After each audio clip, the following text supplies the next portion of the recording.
So ఈ రోజు అయితే తిమ్మరాజుపల్లి టీవీ హీరోయిన్ గారు అయితే మనతో పాటు ఉన్నారు, వేద గారు. So hi ma'am. సో ఎలా అనిపించింది మ్యామ్ మూవీ ఓవరాల్ గా వర్క్ చేయడం? It's a very long journey అండి, చాలా స్పెషల్ నాకు ఈ journey. So yeah very excited, చాలా బాగుంది.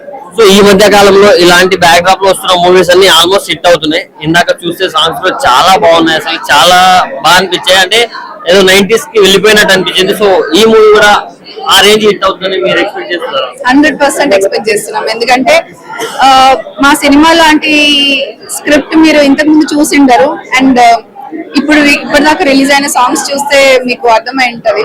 టెక్నికల్ గా కూడా చాలా రిచ్ ఉన్న సినిమా డెఫినెట్లీ అంటే ఇప్పుడు మన కిరణ్ అబ్బవరం గారు ప్రొడ్యూసర్ గారు మాత్రం హానెస్ట్ ఫిలిం అంటున్నారు. బట్ కిరణ్ అబ్బవరం గారు ప్రొడ్యూస్ చేస్తున్నారంటే దాంట్లో ఏదో మ్యాజిక్ ఉంటుందని మేము ఎక్స్పెక్ట్ చేస్తున్నాం. సో దాని గురించి ఏమంటారు?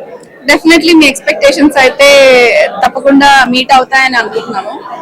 అంటే ఆయన టీం అందరిలో ఆయనే ఫస్ట్ మా స్క్రిప్ట్ నమ్మింది. సో అందుకనే ఆయన అంత హానెస్ట్ ఫిల్మ్ మేకింగ్ అని పుష్ చేస్తున్నారు. ఆయన ఎప్పుడైనా షూట్స్ కి వస్తున్నప్పుడు సెట్ లో ఎలాంటి వాతావరణం ఉండేది మ్యామ్? యాక్చువల్లీ వచ్చారు షూట్ కి, ఆయన షూట్ ఫినిష్ చేసుకుని పాపం అంత ట్రావెల్ చేసి అక్కడ దాకా వస్తుండేవారు.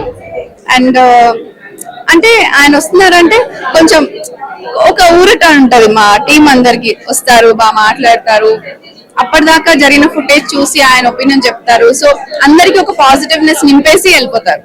అంటే ఇప్పుడు కిరణ్ అబ్బవరం గారు మళ్ళీ చెప్తున్నారు, సినిమా కమర్షియల్ గా హిట్ అయినా అవ్వకుండా ఇంతమందిని మనం ప్రెసెంట్ చేస్తున్నాం కదా అని ఆ ఫీలింగ్ అయినా ఉంటది. చాలా బాగా టాలెంటెడ్ ఉన్న వాళ్ళు ఉన్నారు అందరూ అంటున్నారు. సో మీ అందరి టాలెంట్ ని పొగుడుతున్నందుకు, గుర్తించినందుకు మీరు ఎలా ఫీల్ అవుతున్నారు?